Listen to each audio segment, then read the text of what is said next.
Good evening, everyone. Severe their Team 9 meteorologist Nathan Judd joining you for this edition of Nate at 8. We're tracking some quieter conditions overnight before that next round of rain moves back into the area tomorrow. And even some thunderstorms can be in the mix with some heavy rain tomorrow as well. We'll see a lot of that carry over into Thursday, but by Thursday evening into Friday, we are seeing those mainly dry conditions return that will carry over into the weekend. It's just a slight chance we see a stray shower continue Friday into the weekend. Otherwise, going to be drier and brighter likely by Friday as well as into the weekend. Already picking up quite a bit of rain across the area the last 24 hours. And again, we can see that on repeat again tomorrow going into Thursday with a similar scenario of dealing with some rain that carries over into Thursday. And again, rainfall amounts can be fairly similar as well. So of course, we're going to dive all into that for this edition of Nate at 8. Again, thank you so much for tuning in. Appreciate it as always. So let's jump into things. And we're looking at those temperatures now falling from the 70s back into the 60s. We'll drop more mid-lower 60s into tomorrow. The limiting factor overnight likely going to be that dew point as we're seeing these lingering showers start to come to an end. We already saw some clearing present for this evening. That will carry over tonight. Just a good recipe with plenty of moisture near the surface and a little bit of clearing. Light to calm wind will yield likely some fog developing for tomorrow morning. So just watch for that. Less of a rain threat for tomorrow morning and just more of a dealing with some fog for tomorrow morning's commute. We look at how much rain radar estimated over the last 24 hours and quite a bit. You see those higher amounts radar estimated mainly into locations north of I-70, but it was good to see that, while the rainfall amounts varied, at least some rain was registered across the entire area. So good to see with the drought conditions in place that some much needed rain fell over the past 24 hours. And again, we're not done yet for this week as we're going to be tracking some more rain ahead for tomorrow into Thursday. Jeffrey, good evening. Nathan, how are you? I'm good. How are you, Jeffrey? Thank you so much for tuning in. Austin, good evening. Congratulations again. Thank you very much, Austin. Right after the live stream last night, it started lightning and like crazy, but it's crazy foggy throughout the day. Very happy to have this rain. Austin couldn't agree more. Happy to see this much needed rain. And again, not even done yet. We're going to be tracking more of it and talking about that fog. Again, likely going to be dealing with some of that to overnight into tomorrow as well, Austin. I'm going to be dealing with some more fog on the way. Now, looking exclusively at the Wheeling, Ohio County Airport, we've dived into this, these statistics a lot with as dry as it's been since the end of July, continuing really up until the point of the 21st, not yesterday, the day before, up until the point of Monday, on Sunday, before we saw that rain move in on Monday, that still not dealing with much at all during that time period, really over 2 months from the end of July going towards the end of September, like we are going into now. And the rainfall amounts from the 21st of July to the 21st of September was 1.52 inches.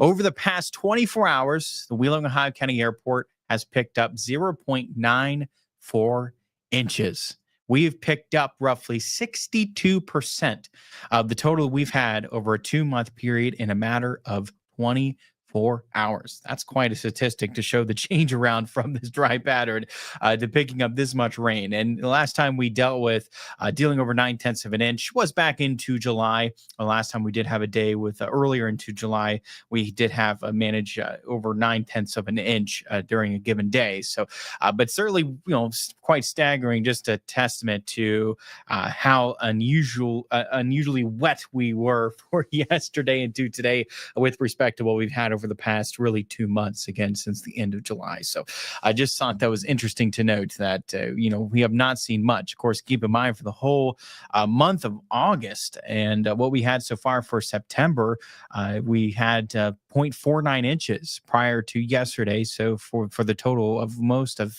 this month and for what we had last August failed to even reach what we had in the last 24 hours. So we picked up more rain the last 24 hours than we had for the entire month of August. And just more ways to spin it and look at it, just how much rain we picked up at the airport over the past 24 hours. Ian, good evening. Congratulations. Thank you so much, Ian. 68 degrees with 83% humidity in Maynard, Ohio.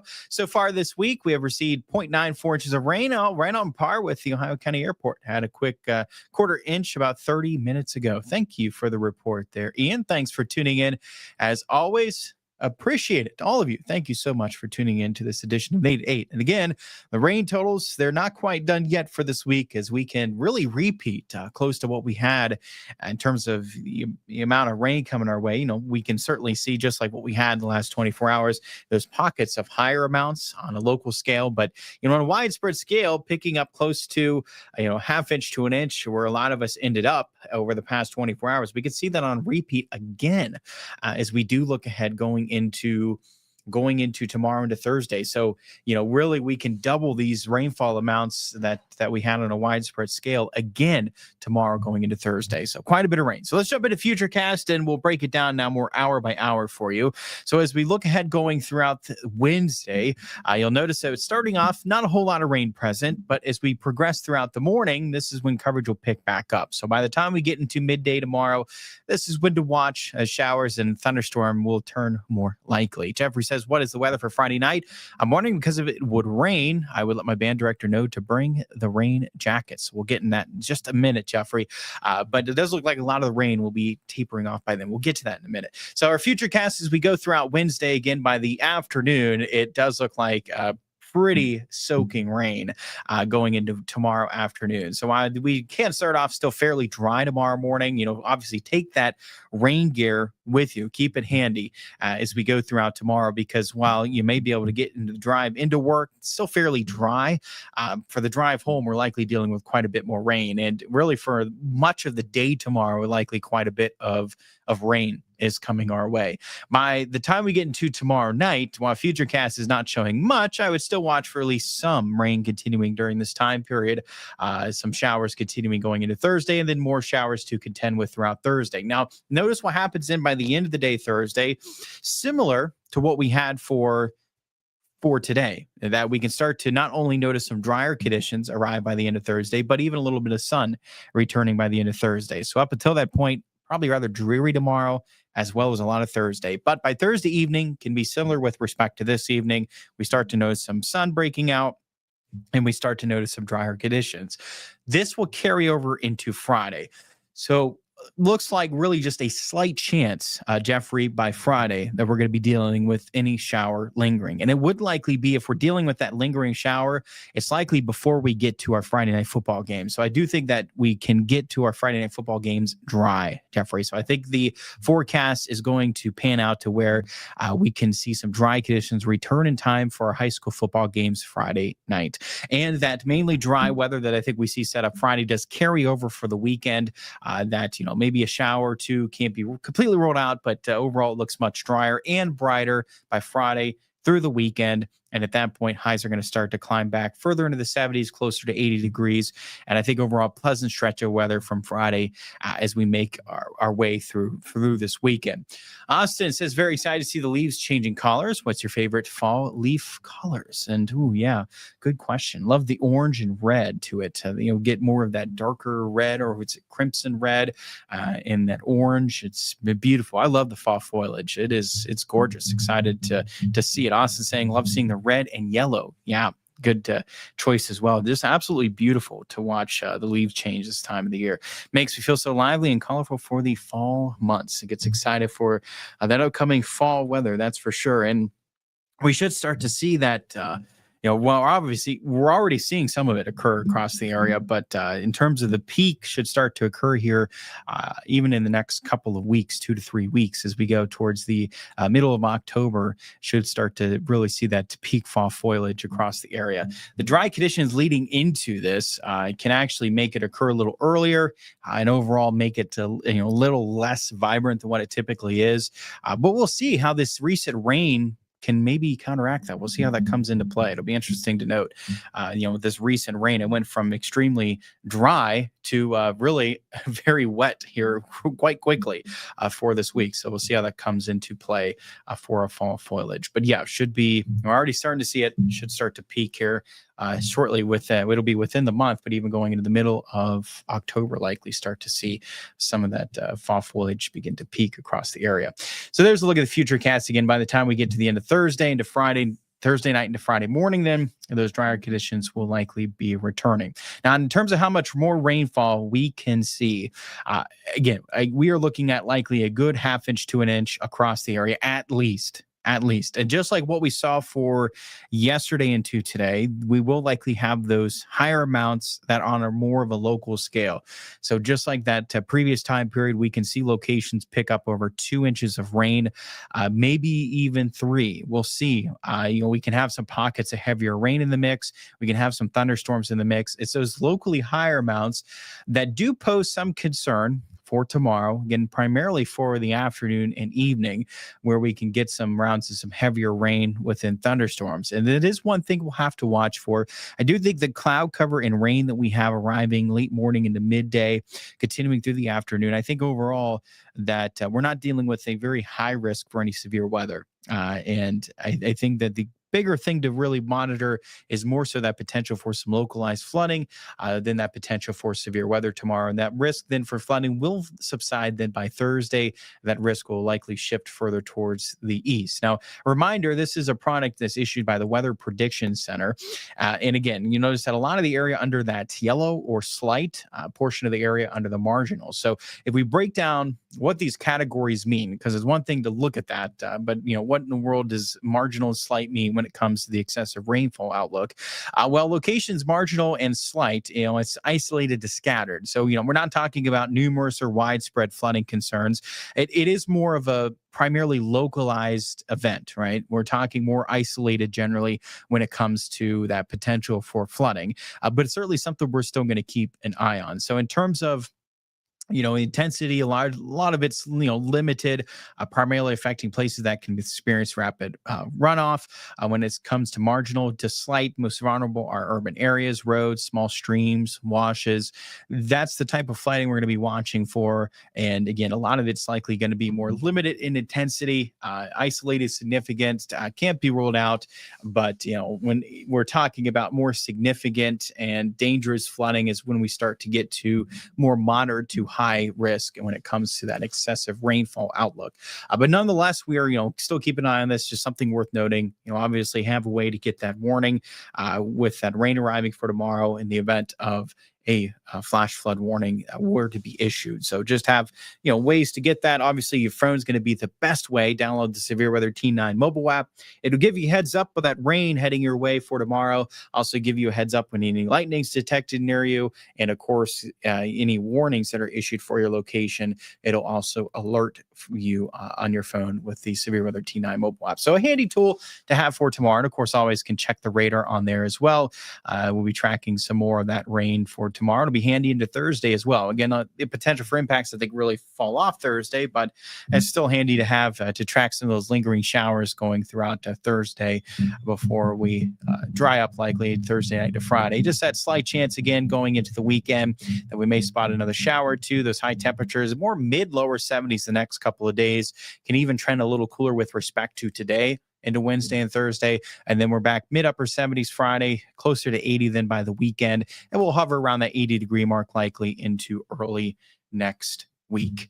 Suzanne, hello. Congratulations. Thank you so much, Suzanne. Appreciate that. And Jeffrey, if you live in Belmont County, sign up for the Belmont County 911. I signed up for it, and it always keeps me informed on everything. Their program is called Code Red. Awesome advice there, Jeffrey. Absolutely. That's great advice. Anyone tuning in from Belmont County, sign up for Belmont County 911.